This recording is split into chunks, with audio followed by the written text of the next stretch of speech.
Hello everyone, आज हम बात करते हैं सिविल प्रोसीजर कोड के सेक्शन 115 में रिवीजन के बारे में।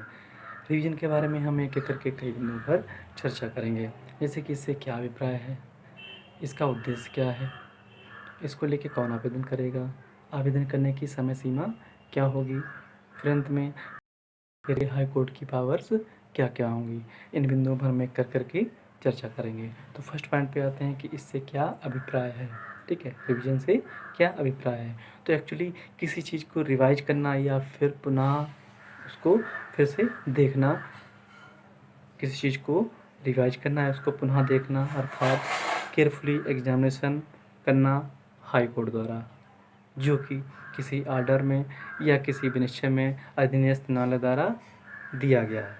ठीक है, रिवीजन या पुनरीक्षण कहलाता है। अब नेक्स्ट पॉइंट आता है कि इसका उद्देश्य क्या है।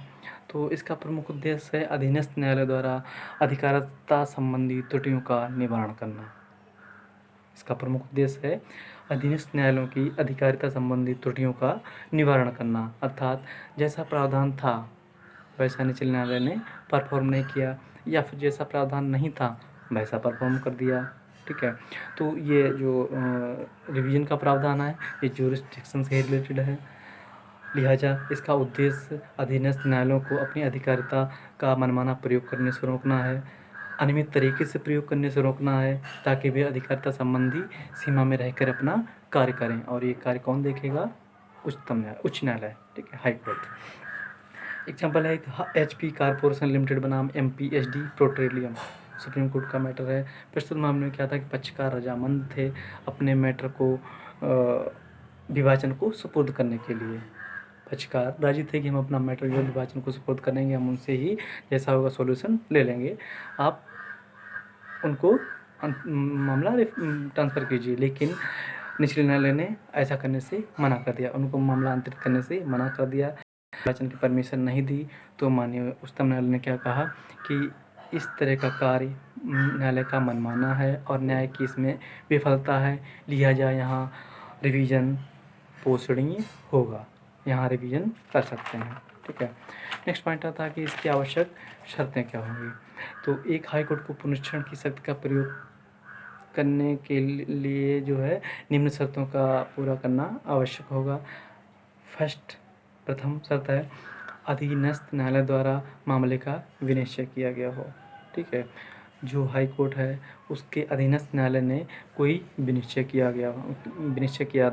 हो हाई कोर्ट के अधीनस्थ न्यायालय ने। ठीक है, एग्जाम्पल के लिए समझते हैं कि मेजर खन्ना बनाम ब्रिगेडियर हिल्लन, इसमें माननीय न्यायालय ने बोला है कि धारा 115 में अंतर्वर्ती आदेश भी शामिल है। अगर अंतर्वर्ती आदेश अगर किसी न्यायालय ने दिया है, निचले न्यायालय ने, इसको लेके भी रिवीजन दाखिल किया जा सकता है। नेक्स्ट कंडीशन है विनिश्चय करने वाला न्यायालय हाई कोर्ट के अधीनस्थ हो। जिसने विनिश्चय दिया है वो हाई कोर्ट के न्यायालय अधीनस्थ हो। ठीक है, नेक्स्ट है विनिश्चय या आदेश ऐसा हो जिसके विरुद्ध अपील ना हो। जो विनिश्चय आया है निचले न्यायालय का उसको लेके कोई अपील का प्रावधान नहीं हो, तो उसमें रिवीजन पोषणीय होगा। नेक्स्ट है अधीनस्थ न्यायालय ने अधिकारिता संबंधी कोई त्रुटि की हो। ठीक है, जैसे किसी ऐसी अधिकारिता का प्रयोग किया जो उसमें निहित नहीं थी। ऐसी अधिकारिता का निचले न्यायालय ने किसी ऐसे अधिकारिता का प्रयोग कर लिया जो उसमें नहीं थी, लेकिन फिर भी उसने उस मैटर को संज्ञान ले लिया जो ज्यूरिसडिक्शन नहीं था उसको सुनने का। ठीक है, तो जैसे कि धनीय अधिकारिता हो गई। ठीक है, चाहे वो स्थानीय अधिकारिता हो या फिर विषय वस्तु संबंधी अधिकारिता हो। मान लीजिए किसी कोर्ट को 50,000 तक की मैटर सुनने का राइट है, लेकिन उसने एवं तक का सुन लिया, या फिर किसी का स्थानीय अधिकारिता नहीं है, उससे परे का मैटर है, फिर भी उसने संज्ञान ले लिया। यहाँ पे क्या है, हम रिवीजन दाखिल कर सकते हैं, यहाँ रिवीजन पोषणीय होगा। ठीक है, नेक्स्ट है अपनी अधिकारिता का प्रयोग करने में असफल रहा। अधिकारिता तो है लेकिन उसको प्रयोग नहीं किया। एग्जाम्पल के लिए क्रॉस एग्जामिनेशन में दूसरी पार्टी को नोटिस करना अनिवार्य है, लेकिन उसको सम्मन नहीं भेजा। ठीक है, यहाँ भी हम पुनरीक्षण दाखिल कर सकते हैं, पुनरीक्षण यहाँ पोषणीय होगा। ठीक है, नेक्स्ट एग्जाम्पल है निर्णय से पूर्व कुर्की करने के कोई युक्तियुक्त आधार नहीं थे। ठीक है, कोई रीजनेबल कारण नहीं था, लेकिन फिर भी निर्णय से पूर्व उसने कुर्की का ऑर्डर कर दिया निचले न्यायालय ने। ठीक है, तब कर सकते हैं।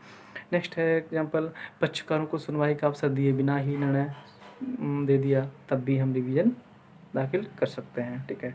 नेक्स्ट है, अपनी अधिकारिता के प्रयोग में अवैध या अनियमित तरीका से कार्य किया, अनियमितता कोई बरती, राइट भी है, सब कुछ है, ठीक है, सुनने का राइट है, लेकिन उसने अवैध तरीके से, अनियमित तरीके से उसको डिसाइड कर दिया, तब भी यहाँ हम पुनरीक्षण दाखिल कर सकते हैं। ठीक है। और पुनरीक्षण में ओनली ऑन विधिक प्रश्नों को लेके ही जाया जाएगा, जो भी कंडीशन है। ठीक है।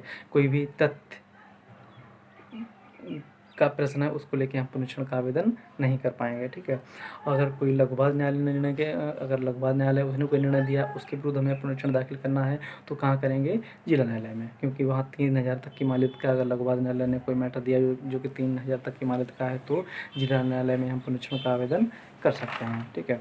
और नेक्स्ट पॉइंट, इसके लिए कौन आवेदन करेगा? पुनरीक्षण के लिए कौन आवेदन करेगा? तो पुनरीक्षण 2 तरीके से हो सकता है, या तो हाई कोर्ट सोमोटो संज्ञान ले ले, सोमोटो स्वयं भी कर सकता है हाई कोर्ट, या फिर व्यतीत पक्षकार की आवेदन पर, चाहे वादी हो चाहे प्रतिवादी। ठीक है। जो भी उससे व्यतीत होगा आवेदन करेगा पुनरीक्षण के लिए, जो है हाई कोर्ट जा सकता है पक्षकार। ठीक है। और उसकी फिर परिसीमा क्या होगी? तो पुनरीक्षण जैसे ही न्यायालय ने कोई आर्डर या फिर कोई विनिश्चय दिया है, उसके 90 दिन से पूर्व ही हमें पुनरीक्षण का आवेदन न्यायालय हाई कोर्ट को करना पड़ेगा। ठीक है। 90 दिन के बाद हम नहीं जा सकते हैं, तो यहाँ समय सीमा 90 डेज है। नेक्स्ट पॉइंट आता है कि हाई कोर्ट की पावर्स क्या क्या होंगी।